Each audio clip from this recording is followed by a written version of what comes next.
All right. Hi, I am Naomi Firestone Teeter, JBC's Executive Director, and I'm very excited to welcome you to today's discussion with Gail Carson Levine, whose newest book, A Ceil Made of Eggshells, was published earlier this month.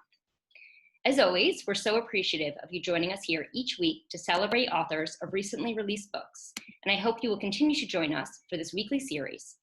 You can find the upcoming lineup in the link that will be in the chat momentarily, along with additional JBC programs coming up today and tomorrow. Please be sure to copy the links over to your computer before the conclusion at 1 p.m. You can also save the chat links by clicking the three dots to the right of the chat box. Our mission at Jewish Book Council is to educate and enrich the community through Jewish literature. Visit jewishbookcouncil.org to learn about JBC's reviews, essays, and literary journal, Paper Brigade, our book club resources and author tours, and our literary awards, including the National Jewish Book Awards. I hope you will check out all of our programs and resources, and you might also consider becoming a member to support JBC's continued initiatives. Each week, a different member of JBC's team hosts our Authors at the Table conversation. And this week, I'm pleased to re-welcome our program director, Evie Sapphire-Birdstein, who will lead the discussion. Take it away, Evie. Thank you so much, Naomi, and a huge thank you to Gail Carson Levine for being here, and everyone who's joining us today, whether you've come before or this is your first time joining us. You are all so welcome to the weekly JBC Authors at the Table. This is our 6th installment of our lunchtime series, in which we introduce our readers to an author and their recently released book. We hope you'll continue to join us in the coming weeks and that you'll support our amazing authors by purchasing their books. And I think you can find the link to Gail's book in the chat now. On the screen, you'll see the JBC staff, and we'll all be chiming in with questions during the conversation. If anyone in the audience would like to share your own questions, please feel free to use the Q&A feature at the bottom of your Zoom screen. Also, as a reminder, at the top of your screen, you have the option to view the discussion in gallery or speaker view. So please choose whichever you prefer. With that said, we are very excited to introduce Gail Carson Levine. Gail has published 25 books for children and is best known for her Newbery Honor book, Ella Enchanted. Her other Jewish-themed historical novel, Day at Night, is loosely based on her father's childhood in the Hebrew Orphan Asylum. Many of her books are fantasy novels, but she has 2 picture books and 2 how-tos about writing for children. Welcome, Gail. It's such a pleasure to have you joining us today. How are you doing given the state of the world right now? With that parenthetical, fine, doing well. Thank you so much for inviting me. Sure. I know you wrote an essay for the Jewish Book Council recently about the book, and we will include the link for that in the chat. But if you could please give us a bit of a description about your book and why you decided to set it in the 15th century Spain before and during the expulsion of the Jews in 1492.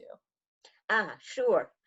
Loma is a girl in a wealthy, prominent family. Her grandmother, her beloved grandmother, dies, and her grandfather is bereft and becomes very attached to her.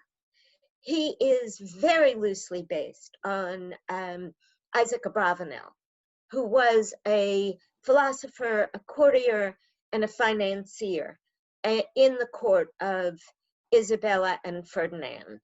And he takes Loma with him across Spain on missions for the monarchs, but also to help the Jews. And she gets the opportunity that way to witness what's going on. And then when the expulsion happens, she and her grandfather get caught up in it, and things spin out of control, and Loma has to do what she can. So that's it. And I wrote it because my father was a Sephardic Jew, and he got, because of his orphanage growing up, he was separated from his childhood, from his roots. But he knew about them. He didn't talk about his childhood. He didn't talk about that. And the absence of information, I think, drew me to it. And so I've always been interested. And finally, I got to write about it. Yeah, as I was starting to read it, it really made me think of the current time we're in with the pandemic and with the plague featured right in the beginning. It really sets Loma off on her path with the rest of her book and her grandmother passing away. How has it been promoting your book given the current pandemic with the story that, while set very much in the past, feels very like current and right now? Well, it's been promoting unlike any other book that has come out, but it's also different from any other book. And even though the time is, there are confluences in what's going on now and then, it's a very different world. So, and in a way, if it was too close to home, I think that would be harder. So the fact that there are connections that one can draw and very enormous differences, I think may make it more approachable. Definitely. Do you think you could read us a short passage of your book so everyone online can get a brief taste of your story? I'd be delighted. This is near the beginning, and there's just been a riot in the a Christian riot in the Juderia, which is where the Jews live, and Loma, in the course of that, is kidnapped, and this is from the time of her kidnapping. As we rose, a glow grew above us. In a moment, we entered a low-ceilinged room where an oil lamp flared on a low table. I tried not to gag at the smell of rancid fat. A woman stood in her shift in the middle of the room. Her gaze flicked from her husband to me. "What's this?" He set me down. Sobbing, I started to run, but he grabbed me, not trying to hurt me, and held me by my shoulders. I found her running in the Juderia. "We can save her and raise her. We'll take her to the church at dawn." "The church? Only Christians went inside the church. Raise me. Keep me." My sobs threatened to choke me. It would be a blessing for her. The woman took my hand. "Come here, child." She drew me close to the lantern. "Look, Matteo." She fingered my sleeve, silk. To me, she said, "Where's your badge?" Jews had to wear a red badge on their right shoulder, but I'd never had to, and no one in our family wore one. I didn't know why we didn't, so I was silent. "She's rich," Maria said. "We can't keep her." "What's this?" She raised Bella's amulet to the light. "Silver, and the stone must be worth something too." Though I fought her, she lifted the ribbon over my head, then moved on to my hands and pulled off my 2 silver rings and 1 gold. "Leave her in the streets, but not near us. It's up to God what happens to her." So that's from page 29 and 30. It's so wonderful. Thank you, Gail. And it actually leads me right into one of my questions, which is one of my major takeaways from this book is how often the Christians tried to convert Loma and her family, either by force or by pressure. And it really put a spotlight on how difficult it must have been back then, balancing the line between staying true to who you are and not angering very powerful people. And I know you did a lot of research when writing this book, but can you talk a bit about the struggle that Loma, her grandfather, and really her whole family has in dealing with that? Well, I think that they always walked a tightrope. And if you read some of that history even earlier, people are in favor, they fall out of favor. Isaac Abravanel himself, although I did not put this in the book, in fact, I implied otherwise, but Isaac Abravanel himself grew up in Portugal and was accused of conspiring against the king and had to flee. So life was always dangerous, yes. And I mean, the Inquisition, which was aimed at conversos from Judaism, drew the Jews in because they were more than encouraged to inform against former Jews. So it was really, it was just dangerous to be a Jew. And then it was dangerous to be a converso. Yeah, I mean, definitely. Specifically, since the Inquisition went directly after conversos, you see that, you know, when people would convert and then get even into more trouble, it's just, it seemed like they had no real way of feeling safe, which I found so fascinating. Does anyone from Jewish Book Council have a question? If not, I can keep going. Well, I wanted to say one thing. Oh, sure. Is that one of the things that comes up in that is that badge. Right. And I was astonished to discover that, because from the badge to Hitler's yellow star, it's a direct line. And I had no idea that that existed in the Middle Ages. So that was one of my discoveries that comes up in that selection. Yeah, that was really fascinating for me to learn as well. Michal, did you have a You talked, I saw in your afterword, a lot about your research, but I'd like to hear even more about the process of the research and the different places that you got some of that. It was just fascinating. There's probably a lot of material you had to leave out too. Oh yeah, yeah, tons that I had to leave out.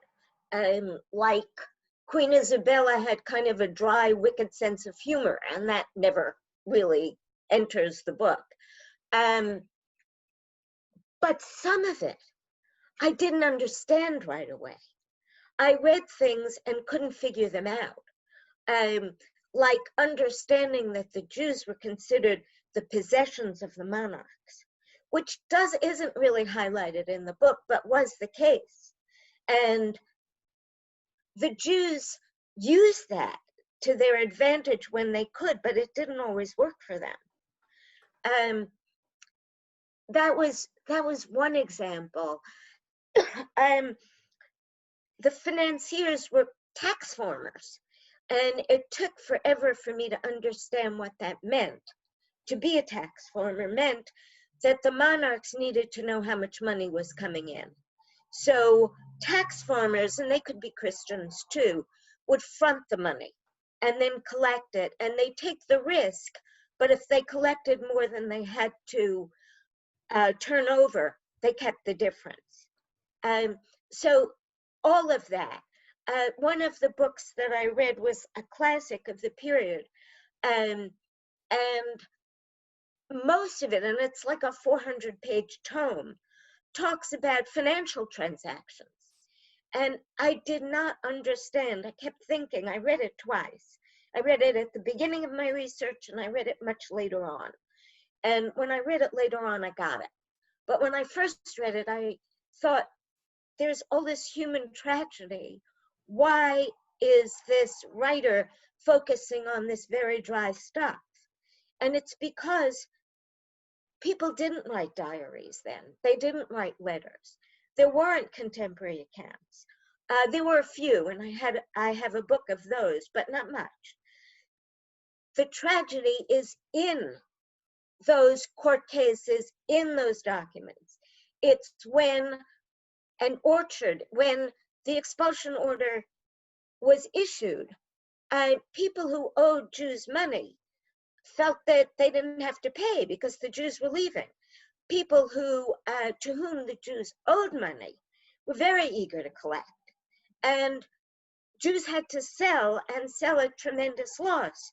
So an orchard would go for the price of a handkerchief. And the misery that's locked up in that is just vast.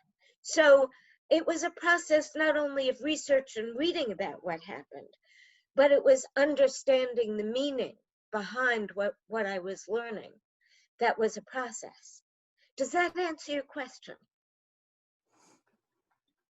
It basically does. It just seems like the research itself was a major event. It was massive, but it was fascinating. I'm still reading. I can't let go of it. One of my questions is, I really felt for Loma in this book because she's just a young girl, but she has so much responsibility put on her. And I don't want to spoil the book, but those responsibilities often fight with her true desires. She's just kind of forced into a life of adventure when she really just wants a family of her own. Can you talk a little bit about creating Loma and her family and her relationship with her grandfather, which is like very key and complicated in the book? Yeah, thank you. I seeded a little bit of this question. So when I did not want to write a 21st century heroine. I wanted Loma. I can't write a 15th century person because it's too distant and I really don't know. But I wanted her not to read like she was a today girl. And yet I wanted her to have some agency at a time when few people did, even men, but certainly not women. So that's why I contrived to put her in this relationship with her grandfather, where she goes out with him. And I gave him a medical condition that makes her have to act when she's unprepared for it. But I also wanted to reflect, he's a very good character, but he's flawed. He believes, and maybe he's right, that his mission is more important. And even though he loves her, he thinks his mission is more important than what she wants. And he doesn't acknowledge very much what she wants, but he does eventually. And he still thinks what he wants is more important than what she wants. And she has some sympathy for that and comes to, understand it. He is, of all the characters I've written in all 25 of my books, he's the one who's most alive for me. And there's a moment in the book when they're very stressed. And she thinks he's not thinking about her at all. And he reaches over and just pats her knee. And it was in that gesture, which surprised me. And I'm not the kind of author who thinks that my characters come to life and do what they want. But I had a moment of that with him, where he did something that I didn't expect.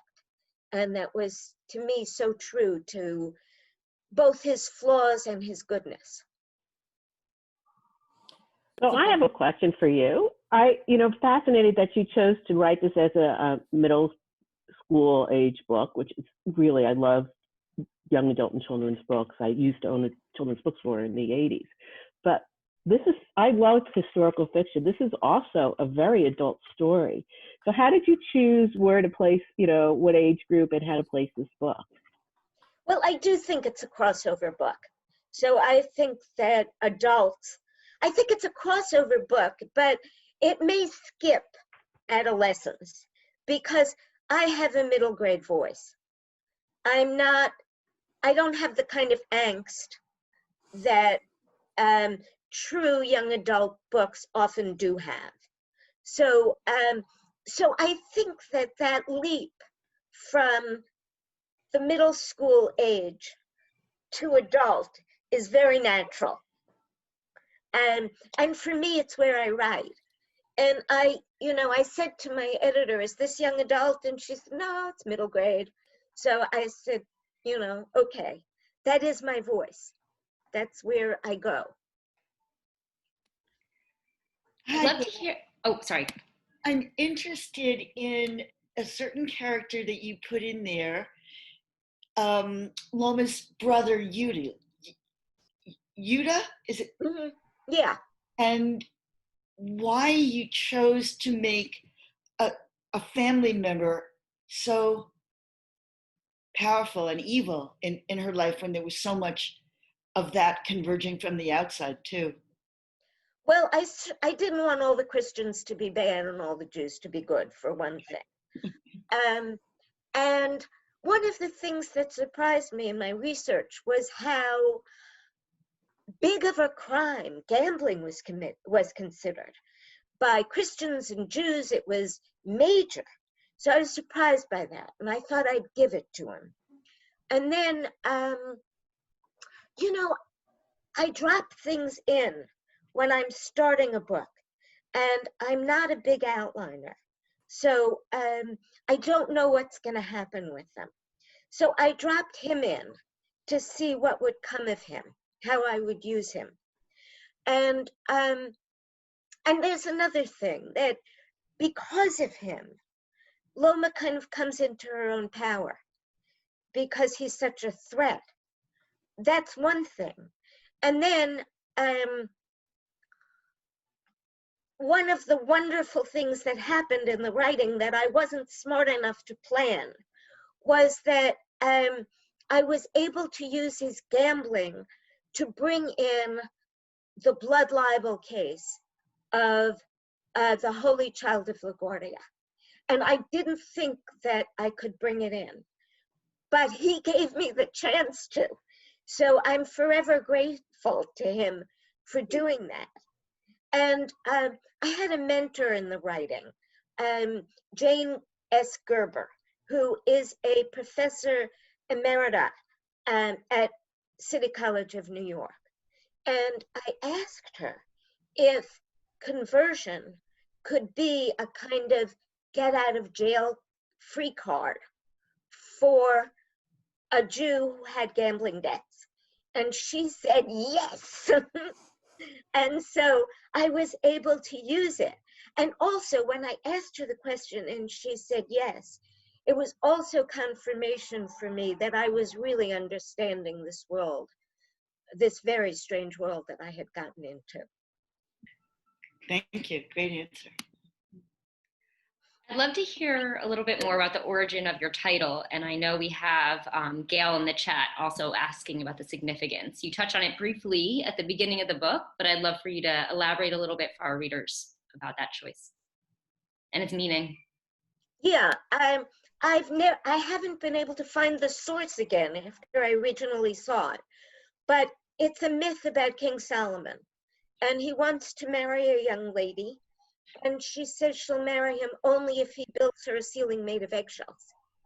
And it's so whimsical, and I just loved it. And then when I was casting around for titles, it came to me, and titles are very often a nightmare for me. I suggest them, and the marketing team hates them, and I suggest something else, and they hate them. But this one, my editor loved. And I guess she loved it so much that the marketing team was quiet, or they loved it too. So, but she asked me to punch up its significance in the book, which was very natural, because a ceiling made of eggshells is very improbable.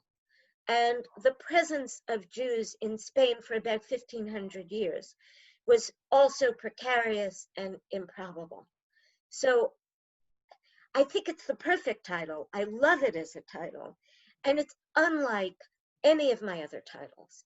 And this book is unlike any of my other books. So, so I'm just happy that it is the title. Yeah, no, I love the title as well. And I was thinking about it when you were talking earlier about the balance between towing the line of being true to your identity while also be, you know, dealing with this universe in which everyone is constantly trying to convert you. And this idea of walking on eggshells as well, and having that kind of like dual piece going. I've got more questions, but if anyone in the JBC has any more questions, now should be the time, because otherwise I'm just gonna say all of mine. I have a question. I was curious about the challenges of accurately portraying the historical mindset of Loma while also still being relatable to modern day readers, and still having these nods towards a modern day reader's sensibilities in there. I wonder if you could talk more about that. Well, I'm a modern day writer. And so that was, I think it would have been impossible not to do that. I'm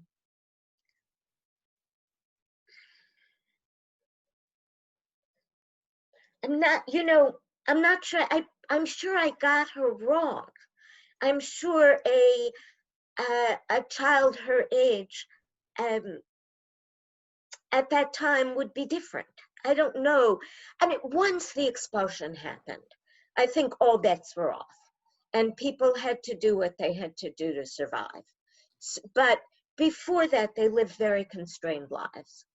And when I wrote the afterword for the book, I looked at the afterwords for other historical fictions.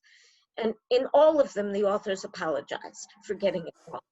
So I apologize, because I'm sure I did get it wrong. And I'd love to time travel and meet somebody. I guess I'll finish with one of my last questions, which was, Loma she's very wise, but she's also has a lot of worries since she has so much responsibility at such a young age. And she does a lot of counting. She counts things a lot. And I was wondering if that was an obsession, it was like a little bit of an OCD thing thrown in there, or if it was just her way of handling her world. And I thought if you could talk about that, that'd be great. I think it is a little bit of an OCD thing, but I'm a warrior, so I have that in common with her. And this goes a little bit to Becca's question as well.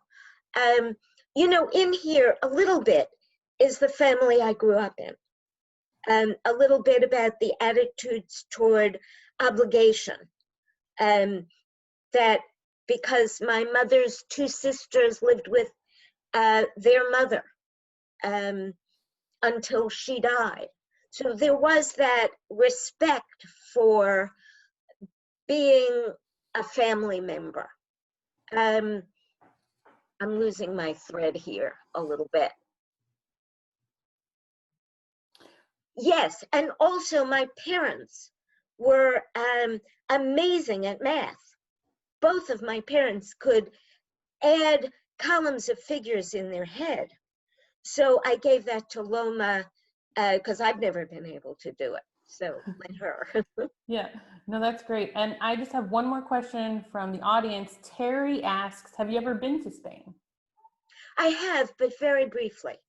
So I was in Madrid and Barcelona promoting the first book that I did for Disney. And I loved being there. I'd love to go back. Yeah, Spain is amazing. I guess that's it. Thank you so much, Gail, for joining us. It's been so wonderful. I know that there are probably a million other questions that I could ask and take up all the time with, but I won't. So thank you so much. And thanks for everyone who joined us today. And please consider buying Gail's fantastic book. I have it here and I've got it all marked up. You can check out the links in the chat, and please join us next week as well for our conversation with Scott Shea. Thank you. Yeah. Bye. Thank you, Gail. Thank This was you. great. Thank you.